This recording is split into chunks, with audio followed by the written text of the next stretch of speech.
대신해주시는 역주행인 것 같습니다. 죄송합니다. 일로 가야 되죠. Sorry. 안녕하세요. 오토캐스트 이다정입니다. 저희는 오늘 캡처를 타고 시승을 하러 나왔습니다. 골목이 굉장히 좁네요. 파리에서 1시간 정도 떨어진 곳에 있고요. 네. 지금 이쪽으로는 생강이 유유히 흐르고 있습니다. 한국에서 QM3 타보셨나요? 네. 제가 사실 저 혼자 가서 시승을 한 차가 첫 차가 바로 QM3예요. 그래서 좀 기억에 많이 남는 차이기도 해요. 다른 차들에 비해서. 좌회전. 갑니다. 근데 왠지 한국에서 운전하는 QM3 캡처랑 프랑스에서 운전하는 캡처랑 뭔가 기분도 다르고 분위기도 다르고 괜히 좀 그러네요. 이 차가 유난히 또 커 보이기도 하고. 워낙 거리에 네. 작은 차들밖에 없으니까 네. 상대적으로 이 정도 크기의 CUV는 뭔가 SUV 같은 느낌이 나요. 큰 차들이 거의 안 보이거든요. 우리나라에 들어온 약간 초창기 모델이라고 하면 되겠죠? 소형 SUV급의 그렇죠, 모델 중에. 그때 당시 트랙스가 있긴 했는데 네. 한국제의 트랙스가 있었는데 존재감이 좀 많이 미약했고 본격적으로 뭔가 포문을 연 거는 이제 QM3라고 봐야죠. 사실 그러면서 이제 2015년에 티볼리도 나오고. 그렇죠. 이게 우리나라뿐만 아니라 전 세계적으로다가 요만한 사이즈의 그 CUV가 붐이 됐던 것 같아요. 이게 젊은 세대들도 타기 부담스럽지 않고 그리고 은퇴한 사람들도 네. 이렇게 부담 없이. 그렇죠. 부담 없이 탈 수 있는, 그러면서도 실용적이고. 실제로 유럽, 이 프랑스 거리를 지나다 보면은 QM3에 타고 있는 사람들을 보면 젊은이들 뿐만 아니라 좀 나이가 지긋하신 분들도 많이 타고 다녀요. 이다정 기자는 한국에서도 요 사이즈의 차를 타지 않나요? 그쵸. 저는 코나를 타고 있습니다. 그렇군요. 네. 어때요? 요런 크기의 차를 몰고 다니면 일상에서? 일상에서는 편하죠, 굉장히. 큰 차보다는 주차나 이런 골목 다닐 때도 편하고요. 그리고 또 작은 차의 그런 세단? 준중형 세단이나 소형 세단보다는 시야도 좋아요, 운전하기에. 그래서 골고루 잘 갖춘 것 같아요. 이것저것. 프랑스에서 캡처를 몰아보니까 어떤가요? 그게 확 다르다는 게 느껴진 게, 프랑스 도로가 사실 이런 좀 외곽으로 나오면 뭐 포장된 도로가 있긴 하지만 그렇게 도로 상태가 좋은 편은 아니에요. 파리 도심은 당연히 옛날 도로 그대로기 때문에 돌길이 그대로 있고, 그렇다 보니까 이 한국에서는 유난히 소음이나 진동 이런 거에 예민하잖아요, 소비자들이. 많이 따지기도 하고. 근데 이런 데서 운전하면 사실 그게 그닥 중요하지 않겠구나라는 생각을 하게 됐어요. 이런 승차감 같은 것도 뭔가 이런 데에 더 최적화되어 있는 느낌이에요. 그러니까 적당한 잔진동은 걸러주면서.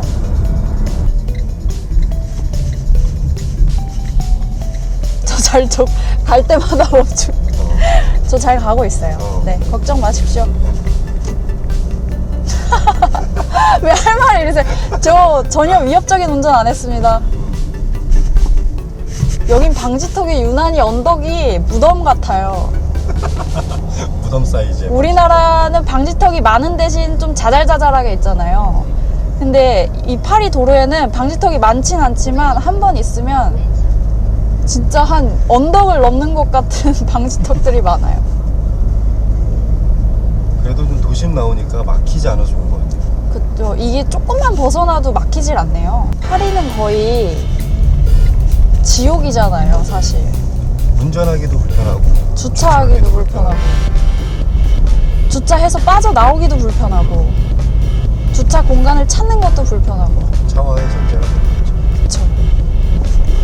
그래서 제가 자꾸 파리에서 운전대를 안 잡으려고 했던 이유예요. 파리에 나오니까 이제 터지죠.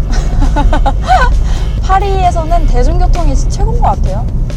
그리고 지하철이나 버스 이런 것도 도시가 좁으니까 되게 촘촘하게 돼 있어요. 정류장 이런 게. 어디에 내려도 걸어갈 수도 있고. 근데 파리 시내에서도 보면 이 캡처가 네. 되게 눈에 많이 띄더라고요. 네. 오히려 뭐 이게 2008이랑 경쟁을 벌인다고는 하지만 네. 그래도 체감상 얘랑 클리오 네. 클리오 진짜 많이 보여요. 그 다음 캡처. 정말 흔한 차. 약간 우리나라 아반떼 소나타 같은 그치. 느낌이에요. 네. 근데 실제로도 2008이 적게 팔리는 건 아니지만 QM3가 제일 많이 팔려요. SUV, 소형 SUV 중에서는. 유럽에서. 유럽에서도 네. 그러니까 4년 연속 1위. 세그먼트에서 1위. 네. 소형 SUV의 1위. 얼마나 팔렸습니까?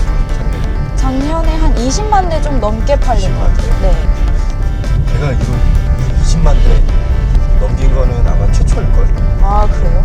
21만 대 정도 팔렸었거든요. 제가 보니까. 보통 이 정도의 차들이 네. 10 몇만 대, 10 몇만 대 정도가 유럽에서 팔리고 2008이 17만 대 팔았거든요. 네. 20만 대 넘겼으면 계속 잘 팔리고 있다는 얘기예요. 저 나온 이후로 계속 1위를 하고 있어요. 레인도 좀 됐는데 근데 이거 곧 이제 신형 모델도 나오지 않을까요? 나와요. 클리오도 나와요. 완전 변경. 차를 살 때 가장 먼저 보는 게, 그리고 또 가장 많이 따지는 게, 아무리 뭐 이거 출력이 좋다, 토크가 좋다 해도 디자인이거든요. 푸조 2008 같은 경우에는 좀 외관이나 실내나 이런 디자인 요소들이 좀 굵직굵직하고 그냥 무난하게 받아들이기에는 조금 부담스러운 요소들이 있을 수 있을 것 같아요. 근데 이 차는 유선형에 약간 동글동글하게 부담 없이 만들어 놓은 게 좀 더 다가가기 쉽고 접근하기 쉬운 디자인이 아닌가. 그래서 2008이 조금 더 인기가 많지 않을까. 캡처가 캡처가. 요새 좌회전. 네, 하고 있습니다. 이게 방금 급격하게 지금 네. 스티어링 휠을 꺾었는데 네. 뭐 이렇게 꺾을 때 약간 휘청거리거나 그런 거 없나요? 그런 게 없는 것 같아요. 이게 겉에서 봐도 사실 오버행이 되게 짧아요. 그리고 휠 베이스가 길고. 그렇다 보니까 좀 차가 안정적으로 움직인다? 그런 게 있는 것 같아요. 차가 좀 작더라도. 비율이 뭔가 좀 안정적인 비율.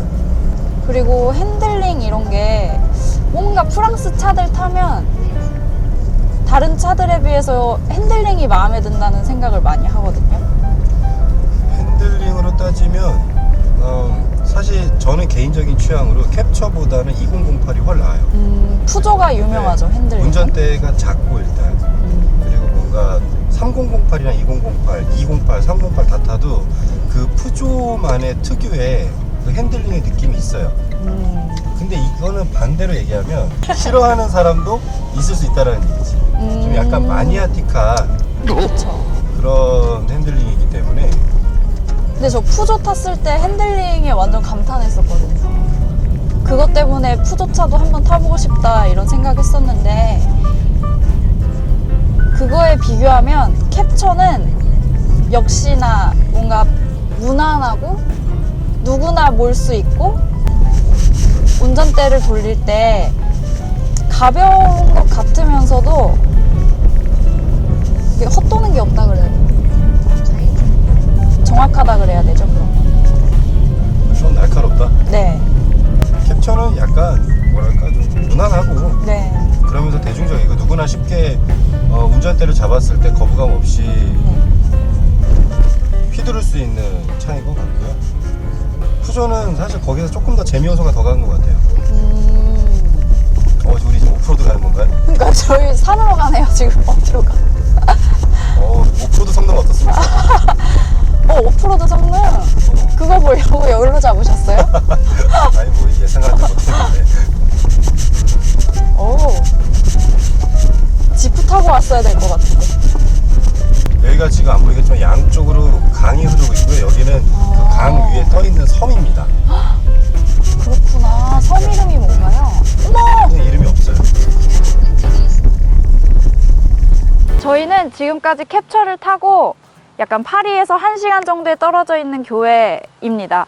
저는 이 차가 우리나라 도로를 보다 보면 뭐 검은색, 흰색, 회색 이런 무채색 차들이 굉장히 많잖아요. 근데 그 사이에서 내 개성을 뽐낼 수 있는 몇 안 되는 차라고 생각을 하거든요. 뭐 그 이유가 뭐 동글동글한 인상과 작은 차체, 그리고 좀 균형 잡힌 비례, 이런 것 때문에 좀 더 젊은 사람들이나 좀 내 개성을 뽐내고 싶다 하는 사람들이 타기에 굉장히 좋은 차인 것 같아요. 외관을 보면 이번에 페이스리프트가 되면서 이런 LED 주간주행등이나 이런 것들이 좀 더 다듬어졌고요. 밑에 뭐 스키드 플레이트가 들어가고 사다리꼴 모양의 그릴을 넣으면서 르노의 패밀리 룩을 어느 정도 반영을 했습니다.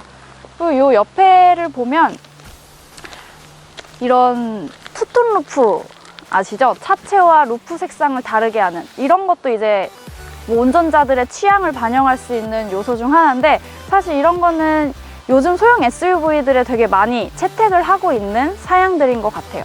그래서 이런 것들도 이제 좀 더 도로에서 튈 수 있는 그런 것들인 것 같고, 또 운전하면서 좀 편리하다고 느꼈던 건데 시야가 어느 정도 확보가 잘 돼 있어요. 그 이유가 이런 두꺼운 A필러 같은 것 때문에 시야가 방해받을 수 있잖아요. 그런 것들을 이런 큰 창문과 뭐 사이드 미러를 도어 쪽으로 옮겨 놓으면서 좀 더 운전자가 운전하기 편리한 환경을 만들어 줍니다. 그리고 옆으로 가보시면 사실 옆에 이런 비율을 보면 뭔가 나 SUV야 라고 외치는 다른 소형 SUV들과는 조금 다른 차체를 그러니까 뭔가 비율을 갖고 있어요. 어떻게 보면 해치백 같기도 하고 약간 이런 모습을 갖고 있는데, 그래서 유럽인들은 사실 SUV보다는 CUV라는 말을 더 많이 쓴다고 해요. 뭐 크로스오버, 유틸리티, 베이클 해가지고 이것저것의 차 종류를 이렇게 섞어서 만든 차다, 이런 뜻입니다. 뒷모습도 이제 약간 해치백 같은 느낌이 있어요. 그리고 앞모습에서 봤던 그런 동글동글한 인상을 뒤에까지 가져오고 있습니다. 실내를 한번 들어가서 볼까요? 사실 실내는 그렇게 화려한 장식이나 치장 이런 건 없습니다. 그냥 정말 단순하게 딱 필요한 것들만 모아 있는 형태예요. 뭐 온도 조절 이런 것들을 그냥 운전할 때 손이 닿기 편한 곳, 이런 곳에 큼직큼직하게 배치를 해놓은 게 특징이고요. 그리고 이 차는 좀 작지만 공간 활용도는 굉장히 높아요. 또 이번에 파리에서 한 달 살면서 뭐 이사하고 이러면서 더 그 공간 활용성이 좋다는 거를 느꼈는데요. 그 이유 중에 하나가 바로 이 2열석 때문입니다. 이 2열석이 슬라이딩이 가능하거든요. 이렇게 보셨나요? 이렇게 2열석이 앞으로 옮겨지면서 뒤에 트렁크를 더 넓게 활용할 수 있어요. 그래서 트렁크를 열어서 이렇게 트렁크를 열면 요 밑에 공간이 또 따로 있고요.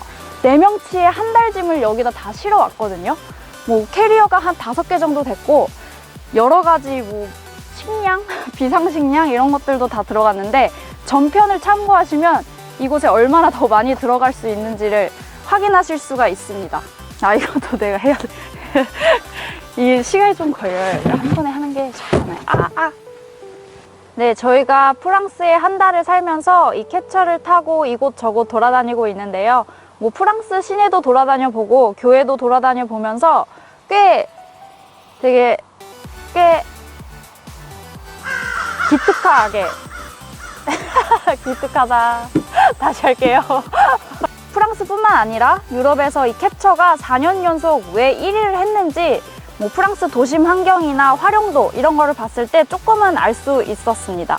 뭐 다음 여행 계속 돌아다니면서 캡처를 타고 다니면서 다양한 소식들을 전할 수 있도록 하겠습니다. 오토캐스트 이다정이었습니다. 감사합니다.